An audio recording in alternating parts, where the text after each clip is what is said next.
Fentanyl is a drug that lures people in, only to destroy lives. Many abandon their loved ones, possessions, dignity, even their lives for it. But make no mistake, fentanyl is a cheap, inferior opioid compared to heroin in almost every way. Except one. It's a drug dealer's dream. Shockingly, many who die from fentanyl aren't even addicts, making it one of the most senseless substances to lose everything for. Let's dive into what fentanyl does to your body, how it feels, why it's so much worse than heroin, and why dealers love it, all backed by science and history. Pain and pleasure are the twin forces that guide our survival, wired deep into our brain's chemistry. Pain, whether it's a broken bone or the sting of rejection, screams danger, urging us to avoid harm.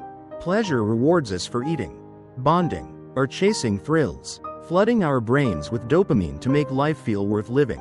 These forces are balanced by opioid receptors, tiny keyholes on neurons that control pain and reward.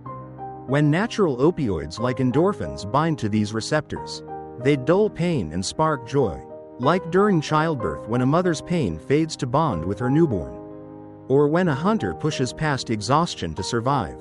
Humans have tapped into opioids for millennia. Around 3400 BCE, Sumerians cultivated opium poppies for pain relief. In the 19th century, morphine became a medical marvel during the Civil War, but its addictive grip led to heroin's creation in 1898. Falsely sold as a safe alternative, by 1960, fentanyl emerged, designed for surgical anesthesia due to its extreme potency. These drugs, while powerful, are double-edged swords. Picture this. You inject heroin. It races through your bloodstream, crossing the blood-brain barrier in seconds, turning into morphine and latching onto every mu-opioid receptor it finds. Dopamine in your brain's reward center surges by up to 200%, unleashing a supernova of bliss.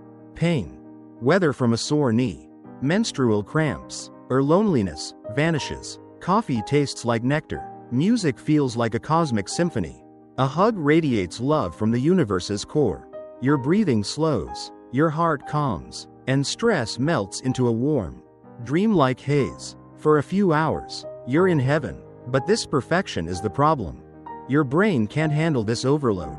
That first high becomes your life's peak, a moment you'll chase forever but never recapture. Tolerance kicks in fast, sometimes in days, as receptors dull, demanding higher doses for less euphoria. Worse, addiction rewires your brain. Chronic use ramps up cyclic AMP pathways, making neurons hyperactive. If you stop, withdrawal hits like a storm. Euphoria flips to despair, coffee's tasteless, music's flat, loved ones feel distant, anxiety, shivering, sweating, and bone-deep pain torment you. Old wounds, physical and emotional, scream louder than ever. You're restless, nauseous, racked with cramps. This hell can last 2 weeks, with your body begging for a hit to make it stop. You might think, why not keep taking heroin to stay in that blissful state? It doesn't work. Tolerance outpaces the high, leaving only numbness and relief from withdrawal. You're not chasing heaven anymore, you're just avoiding hell, trapped in a prison of your own mind and body.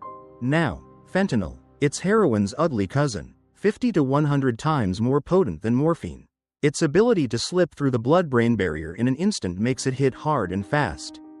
But the high fades in minutes, not hours. Instead of heroin's warm euphoria, fentanyl delivers a cold, numbing nod, less pleasure, more blackout. It fries your reward circuits faster, making it even more addictive. And because just 2 milligrams can kill, compared to 30 for heroin, overdoses are terrifyingly common.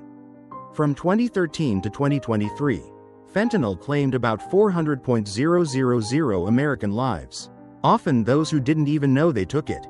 So why is fentanyl everywhere? It's not about users, it's about dealers. Fentanyl is cheap to make, easy to smuggle, and a single kilogram can supply millions of doses. Heroin needs fields of poppies, fentanyl just needs a lab. By the 2010s, it flooded the US, laced into heroin, cocaine, even fake oxycodone pills. In 2023, authorities seized 115 million fentanyl-tainted pills, 70% with lethal doses. Half of fentanyl overdoses involve non-opioid drugs like meth or cocaine. Catching partygoers off guard. Dealers add tiny amounts to make any drug more addictive, turning the market into a deadly minefield. Fentanyl offers no upside outside medical settings. For users, it's a worse high with worse addiction.